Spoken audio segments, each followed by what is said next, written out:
Boa noite. Mundo invertido. Antigamente, quando a gente via um negócio assustador, a gente falava, isso é muito Black Mirror. Hoje a gente vê Black Mirror e fala, isso é meio 2018. A realidade, ela tá mudando tão rápido que do momento que eles escrevem a série até o momento que a série vai ao ar, a realidade, ela já superou a ficção. Antigamente a gente se perguntava, será que os celulares escutam o que a gente diz? Hoje em dia a gente reclama quando o celular não escuta. A gente fala, nossa, falei 5 vezes que tô precisando de uma bermuda, do lado dele ele tá se fazendo de moto aqui. Não me apresentou um comercial, nada de bermuda, ele quer que eu compre como? Quer que eu entre numa loja? Como os fenícios faziam? O mundo tá tão louco que parece realmente, às vezes, que ele virou do avesso. A Barbie, que sempre foi uma loura alienada, agora é comunista. Sim. Foi, ela se filiou ao PCB. Tem muita gente revoltada com o suposto esquerdismo da Barbie, como, por exemplo, a influencer Priscila Mazo, auto-intitulada Barbie de Maringá. Olha, gente, como eu fui pra assistir o filme. Olha aqui minha roupa. Linda, né? Eu fui toda rosa. E o tempo todo lá eu ficava assim, ó, falando pra Larissa. Larissa, isso aí que tá errado, tá? Isso aí que eles estão mostrando, isso não é certo, tá, Larissa? Isso aí não é da Bíblia, tá bom, Larissa? Mulher virtuosa não faz isso, tá bom? Eu tive que ficar explicando para as pessoas que antes estavam querendo tirar foto comigo no começo, já no final já não queriam mais. E eu tenho certeza que meninas, quando sair daquele filme, vão enfiar as roupas pink no fundo da gaveta. Vão ter vergonha das suas roupas pink. Porque nem a Barbie, no final do filme, ela veste pink. Como se fosse vergonhoso usar rosa. Vão chegar em casa depois daquele filme e não vão fazer massagem no pé do marido. Não vão fazer janta. Não vão. E vão querer uma carreira. Eu quero uma carreira. Eu quero ser uma presidente da república. Ela foi ver o filme da Barbie e ficava falando, isso não tá na Bíblia. Ela achou que Barbie fosse um personagem do Velho Testamento? Ela achou que Mattel era nome de anjo? Ela acha que, o melhor, ela acha que as meninas vão chegar em casa e não vão fazer massagem no pé do marido. As meninas têm que fazer massagem no pé do marido? Mas são muitas perguntas. Mas o mais curioso pra mim é que ela fica puta que as pessoas quiseram tirar foto com ela antes do filme, mas depois do filme não queriam mais, ué. Elas já tinham tirado, amor. Quer que as pessoas tirem foto de novo? Com você? É a influência mais carente do Brasil. Mas os sintomas de que o mundo está invertido não param por aí. A Elis Regina, que apoiava a greve de sindicato da indústria automobilística, fez um comercial póstumo de Kombi. Sim, antigamente eles reclamavam que podia morrer sem se aposentar. Agora nem isso. Você morre e podem ainda te exumar para trabalhar para vender Kombi. Sim, hoje em dia, se ano passado você morreu, que sorte, esse ano você não morre mais não. O mundo tá tão do avesso que o Botafogo tá na liderança do Campeonato Brasileiro. E tá com folga, viu? Tá! O mundo tá tão do avesso que tem uma exposição do Banksy no Village Mall. Sem autorização dele, claro. Mas o que é roubar um Banksy comparado com fundar um Banksy? O centro da Terra parou de girar, o app parou do Itaú parou de funcionar, o Olavo de Carvalho parou de fumar. Sim. O cantor Léo Stronda, do Bonde da Stronda, conhecido por hits como Camisinha de Sabor, virou evangélico. Já a modelo André Surak voltou a produzir conteúdo erótico e a trabalhar na boate Gruta Azul, depois de uma temporada evangélica. Sim, ela fez o caminho contrário ao Léo Stronda. Eu me pergunto se eles se cruzaram no trajeto. Tá indo pra igreja, Léo? É? Eu tô vindo de lá, tá meio morto, tá? Mas o que mais me choca nesse mundo invertido é que o ex-governador do Rio, Sérgio Cabral, condenado a 425 anos de prisão por corrupção e outros crimes, ele fez um rebranding ainda mais eficaz que o da Barbie e vai virar enredo de escola de samba. Sambando na cara da sociedade. Esse poderia ser o verdadeiro enredo sobre Sérgio Cabral, mas não é. Muito pelo contrário, ele será o homenageado da União Cruz Maltina no Carnaval de 2024. Eu sinto falta dos adereços, um guardanapo na cabeça, uma coleira escrito Ike. Eu vou ver esse desfile, irmão, igual a Barbie de Maringá vendo o filme. Isso não tá no Código Penal. Não. Mas falando sério, se a União Cruz Maltina é uma escola de samba, por que não ensinaram o Cabral a sambar? Tudo bem que é uma escola de samba do Vasco, mas não tinham que se rebaixar tanto. Acho que esse gingado dele deve vir do fato de que não é fácil sambar com tornozeleira. Tem que respeitar, tá? Como diz a canção do Chico, moreno com a tornozeleira amarrada na canela, será que ele mexe a tornozeleira ou é a tornozeleira que mexe com ele? O mundo anda tão ao contrário que até o agro decidiu mudar o foco da sua propaganda. Assim, a Globo começou a veicular a campanha Agro de gente pra gente, onde os protagonistas não são milho, frango, laranja, e sim trabalhadores do campo. Agro é Pop, Agro é Tech, Agro é José, Agro é Graziella, Agro é Paulo, Agro é Nena, Agro é Regina, Agro é Marlene. Marlene Cauê é criadora em Carambeí, Paraná. Vaquinha Feliz produz muito mais leite. As minhas têm cama, roçador e muito carinho. Agro, de gente pra gente. Não sei vocês, mas eu queria muito ser uma vaquinha da Marlene. Fiquei com invejinha delas. Marlene trata as vaquinhas como se fosse o marido das meninas da Barbie de Maringá lá. Nunca ganhei um coçador, daqui no Greg News nunca botaram um coçador no meu trabalho. Nem muito carinho. Mas parece que esse reposicionamento do agro não parou por aí. A verdade é que tem deputado ruralista criando lei para proteger o meio ambiente. Em junho de 2019, deputados da Assembleia Legislativa do Paraná aprovaram a proibição definitiva do uso de fracking no estado. E que raio seria fracking? Bom, fracking nada mais é do que a palavra em inglês para o método de extração de óleo e gás, conhecido em português como fraturamento hidráulico, que parece o nome de um problema, não de um método. Parece algo que o pedreiro te diz que você vai ter que fazer e você não tem como rebater porque você não faz ideia do que se trata. Você vai falar, não precisa fraturar esse hidráulico aqui não. Você não sabe o que é fraturamento hidráulico, então tem que topar.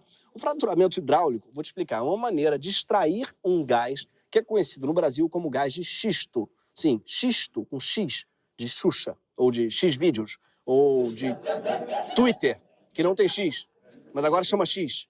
Eu nunca vou entender por quê. Assim como X-Tudo, que eu não entendo por que é que chama assim, já que o queijo faz parte do tudo. Não tinha que chamar tudo? Que queijo é esse que é tão especial que precisa ser mencionado para além da categoria tudo? Mas, enfim, existem várias maneiras de se obter um gás. A maneira tradicional, no Rio de Janeiro, é comprando da milícia. Mas, para obtê-lo da natureza, você precisa perfurar o solo, fazer um poço e tirar o gás lá de baixo. Nem todo gás é assim facinho. Tem gás que se faz difícil. Tem um tipo de gás que ocorre no meio das camadas de uma rocha chamada folhelho.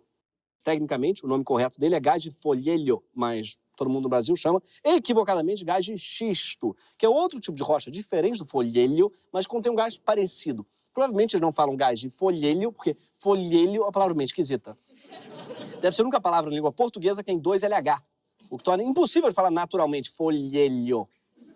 Aposto que tá tentando falar isso em casa, folhelho, folhelho. Não sei, pra mim parece muito o apelido de namorado adolescente, tentando falar que nem bebê. Ô, boa noite, folhelho. Para, folhelha. Você que é minha folhelha, folhelha.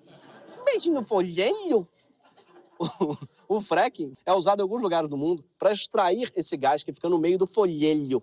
A técnica funciona mais ou menos assim. Primeiro eles cavam um poço, depois fazem perfurações horizontais no subsolo, por onde são feitas explosões para fazer algumas rachaduras. Depois, as rachaduras são inundadas com muita água, cheia de pressão e de produtos químicos. Essa água tóxica ajuda a abrir ainda mais as rachaduras, até que o gás que está lá no fundo começa a escapar, e então é capturado por tubos que levam todo esse gás para fora da terra. O fracking é para a extração tradicional de petróleo e gás, meio que aquilo que o fisting é para o sexo tradicional. É uma técnica de penetração mais agressiva, digamos assim. Ah, e para quem não sabe o que é fisting, é uma espécie de fracking no corpo humano. Só que nesse caso, o gás é só um efeito colateral indesejado. E se você ainda não entendeu, tá mais desenhado aqui para te explicar. É aquela prática onde você coloca o Não, corta, não é esse. Gente, não é esse, pelo amor de Deus. Não! Esse é o fisting, eu quero do fracking, é o vídeo do fracking.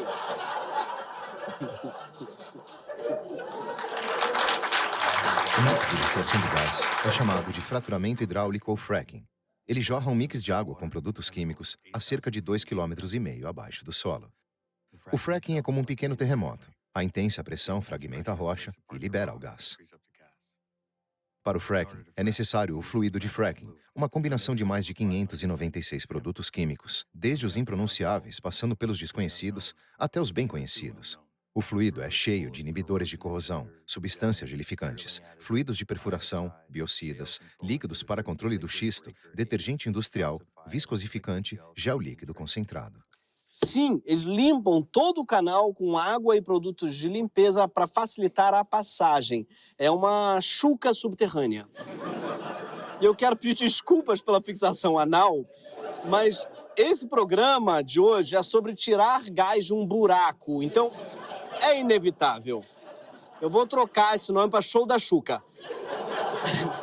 Se for feito de forma muito profissa, o fracking até pode ser seguro, como a chuca. Mas é uma técnica muito agressiva e por isso mesmo muito arriscada, como a chuca. Tem muitas formas da parada dar errado, é sério. E em muitos casos já deu errado, como a chuca. Mas falando sério, o principal fator de segurança ambiental usado na técnica é o revestimento, que é o termo da indústria para a camada de cimento que envolve um poço recém-perfurado. Se for feito de forma inadequada, o gás pode migrar para fora do revestimento e subir de forma descontrolada, contaminando rios e fontes de água doce com o metano, um gás 80 vezes mais destrutivo para o clima do que o dióxido de carbono. E não, isso chuca nenhuma faz. Um deputado australiano quis demonstrar como um rio estava contaminado com metano numa região de fracking na Austrália e veja o que aconteceu.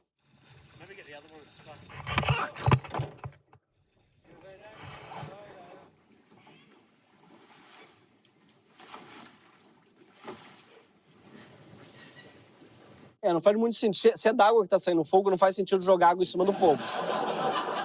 Desculpa. Parece muito a videocassetada climática. Senti falta do Fausto. Ô, louco, meu! Mas o que ficou mais bolado é que esse cara tá num rio da Austrália, tá? Que é um lugar em que todo o reino animal quer te matar. E ele tá berrando e bolado por causa de outra coisa que não um bicho. E você vê aí o perigo do fracking? Sim, porque ele é pior do que a raposa voadora. Sim, isso existe na Austrália, é um morcego gigante, parece uma pessoa de asa delta. Sem falar no tubarão-touro, que também existe lá, que sim, é um tubarão híbrido. Por quê? Porque ele também entra na água doce. Sim, a Austrália inventou um tubarão total flex.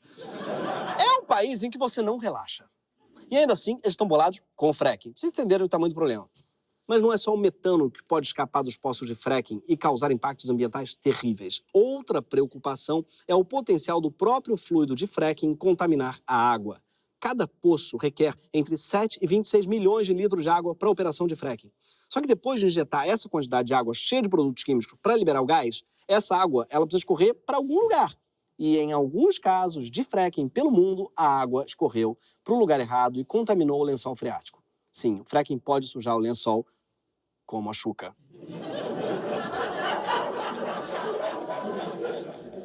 E o que era um lençol freático vira um lençol freado. Já a terceira e gravíssima consequência comum do fracking está relacionada ao impacto da técnica no subsolo, sobretudo em áreas geologicamente instáveis. O fracking foi responsável por um aumento vertiginoso de terremotos no Texas depois de 2009. De acordo com uma pesquisa, entre 73 e 2008, a região tinha sofrido 24 terremotos. Já é bastante, mas com o início da exploração do fracking, esse número subiu tanto que foram mais de 1.000 tremores só no ano de 2015. Finalmente, mesmo que tudo dê certo e o fracking não libere metano no rio, nem químicos no lençol freático, nem cause um terremoto na região, a técnica consome uma quantidade absurda de um bem precioso, que é a água. Por isso, o fracking pode ameaçar a segurança hídrica da região onde ele é executado. Sim, eu já falei antes, talvez você não tenha ouvido, mas cada poço de fracking usa entre 7 e 26 milhões de litros d'água. Nesse momento, a comparação com a chuca começa até a perder o sentido. Uma chuca de verdade utiliza aproximadamente 150 mililitros de água. Muito mais eco-friendly. Até porque a água é, sim, reutilizável nas plantas.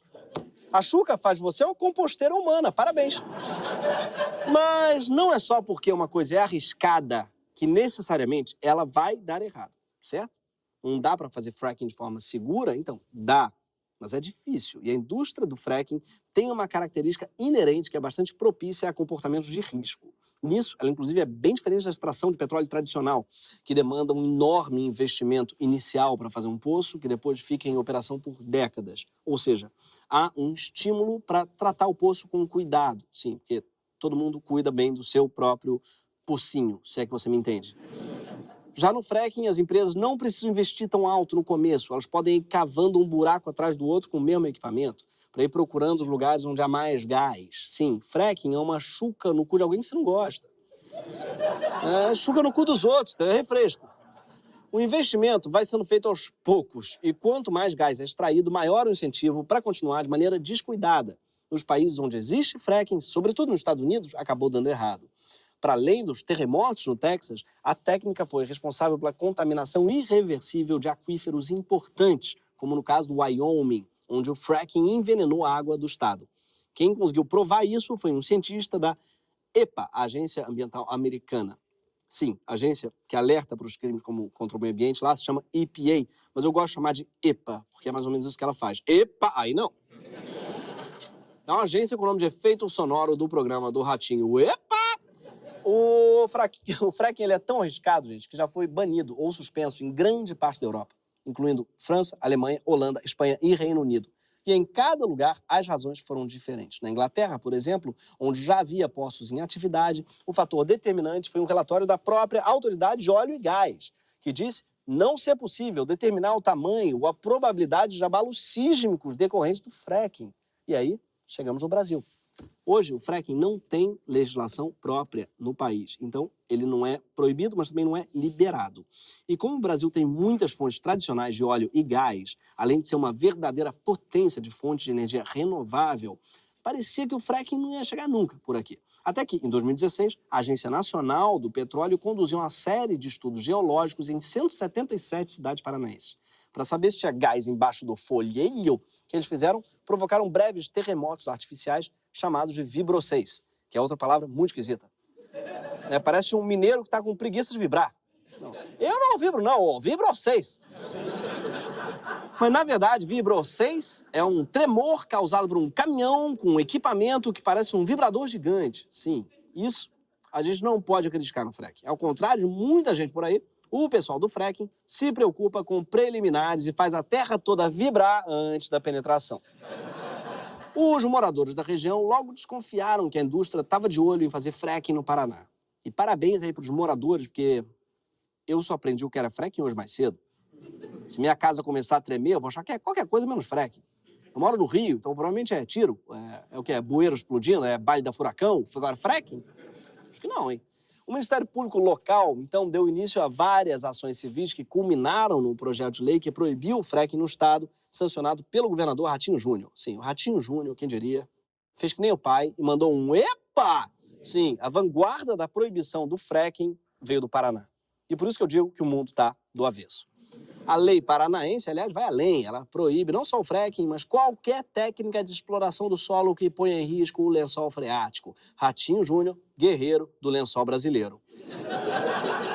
Mas o Ratinho Júnior não proibiu o fracking porque ele cedeu aos ambientalistas. Não. Ele proibiu porque cedeu a um setor muito mais poderoso que é o agronegócio. Aliás, ele não cedeu, que ele é esse setor. Sim, Ratinho Júnior é filho do dono de um império do agronegócio. Ué, ele não é filho do Ratinho, apresentador do SBT? Sim, Ratinho Júnior tem esse nome porque ele é filho do Ratinho. Logo, sim, ele é irmão do Xaropinho, que é o Ratinho, do Ratinho. Sim. E o que é que o pai dele tem a ver com o agronegócio? O Ratinho, pai, vulgo senhor Rato, tem mais de 15 fazendas no país, com mais de 175 mil hectares. Tinha que chamar Gadinho, ele. E seu filho, além de governador do Paraná, ele é sócio em pelo menos 2 empresas no ramo agropecuário do pai. Como diria Xaropinho, Queria muito ter um xaropinho aqui do meu lado, só para de vez em quando mandar um... Ratinho Júnior completa todo o bingo do agro. Assim como o pai, ele é bolsonarista e quando o pai defendeu abertamente a intervenção militar, ele não se opôs. Durante a pandemia, ele recomendou o uso de cloroquina no Paraná e em 2019 ele expulsou mais de 500 famílias de agricultores que ocupavam terras improdutivas. Já pode pedir música no Globo Rural. É coisa pra caralho pro roedor fazer, ainda mais um roedor júnior. Você tava fazendo tanta merda e daqui a pouco vira um pouquinho da Índia. Isso aí. Nunca um ratinho fez tanto estrago desde a peste bubônica. Mas até o agronegócio mais predatório parece saber que se o fracking poluir o lençol freático, o prejuízo lá na frente vai ser incalculável. Mesmo que gere uma abundância de gás barato hoje. Por quê? Porque não é só a água que a gente bebe que pode ser contaminada. É também a água usada pelo agronegócio. Porque para criar gado é preciso água limpa, muita. Senão, não tem gado saudável, nem vaquinha feliz da dona Marlene. Para plantar soja, precisa de água, gente. Se a água estiver tóxica, a soja vai ser tóxica. E você vê o quanto os químicos usados pelo fracking são tóxicos. Quem está preocupado com eles é a bancada que defende agrotóxico. Sim. Até o pessoal que joga glifosato em cima do vegetal falou, epa, parou, o negócio tem limite. Até a suruba tem regra, gente, pelo amor de Deus. Foi também pensando no agro que o segundo estado a proibir o fracking, logo depois do Paraná, foi quem? Santa Catarina, em 2019, sim. Eu sei que você está pensando, eita, então será que fracking não é maneiro? A bancada ruralista de Santa Catarina tá contra, gente. Mas não, gente, não é assim que funciona. O inimigo do seu inimigo não é necessariamente seu amigo, não. Bolsonaro, por exemplo, cortou relações com a Zambelli. Sim, a Zambelli é uma espécie de fracking da política. É a mulher fracking. Acontece que, apesar dessas proibições, no final da gestão de Bolsonaro, o governo federal lançou o edital do projeto Poço Transparente, que incentiva o fracking no Brasil, beneficiando empresas que tinham interesse na exploração. Uma dessas empresas é a Eneva, a maior operadora privada de gás natural do país, que já manifestou publicamente o interesse em fazer fracking em Santo Antônio dos Lopes, no interior do Maranhão. A Eneva é uma empresa que nasceu com o nome de OGX Maranhão para explorar gás natural na bacia do Parnaíba. E esse X era de xisto? Era de Xuxa? Era de queijo inglês? Era de Twitter? Não. O X, gente, todo mundo lembra, tem um pioneiro no Brasil. Muito antes de Elon Musk, o X pertencia ao Ike Batista. Outro bilionário, herdeiro, cujo pai fez uma fortuna na mineração e cujo nome começa com E e tem 4 letras e é um excêntrico especializado em passar vergonha e falir empresas. Sim. Ike caminhou muito para que o Elon pudesse estragar o Twitter. E sim, estragar o Twitter, gente, é tipo piorar o Habib's, é uma tarefa árdua. Mas o cara tá conseguindo. Sim, depois que o império do Ike ruiu, a empresa foi comprada pelo Banco BTG Pactual em sociedade com a Cambuí Investimentos, adotando o nome de Eneva, que oficialmente vem de energia nova, mas há quem diga que significa Ike Never Again. É sério isso, tá, gente? E isso é muito coisa de quem não superou o ex. Hoje, a Eneva tem 12 campos de exploração tradicional de gás natural nas bacias de Parnaíba, Amazonas, Solimões e Paraná. E esse gás abastece várias regiões do Brasil. E aqui, vale lembrar que o gás é uma fonte de energia não renovável, contribui para a mudança climática, mas é melhor do que outras fontes, como a mais usada em alguns estados do norte do Brasil, que é o óleo diesel. E é por isso que o gás é muitas vezes considerado parte de uma transição energética. Ele é uma espécie de meio termo entre drogas leves, tipo eólica e solar, que equivaleriam à maconha e à cerveja, e drogas pesadas, tipo carvão e diesel, que equivaleriam ao crack e ao Twitter. Só que, para ajudar o norte do Brasil a se livrar do diesel, não é preciso fazer fracking. A própria Eneva passou a suprir 70% do consumo de energia do estado de Roraima com gás extraído pelo método tradicional. Além disso, o governo Lula já anunciou um programa de descarbonização da Amazônia que pretende reduzir o uso de diesel na região, usando, sobretudo, energia solar e biodiesel, que é tipo um diesel da Bela Gil. Sim. Isso funciona, gente. Existe. Biodiesel funciona pra cacete. E o governo fez isso. Fez que nem a Bela. Você pode trocar o seu diesel de petróleo por um feito de algas marinhas e bagaço de cana, por exemplo. E é realmente isso que é feito, tá, gente? E funciona. Então você deve estar se perguntando, como é que o Maranhão pode acabar se tornando o primeiro estado brasileiro a ter fracking? Cadê a Assembleia Legislativa do Maranhão para aprovar uma lei igual a do Paraná ou a de Santa Catarina? Que mundo invertido é esse em que Balneário Camboriú está mais comprometido com o meio ambiente do que o estado famoso pelos lençóis maranhenses? Na verdade, não é que o mundo esteja invertido. O mundo continua a mesma palhaçada de sempre.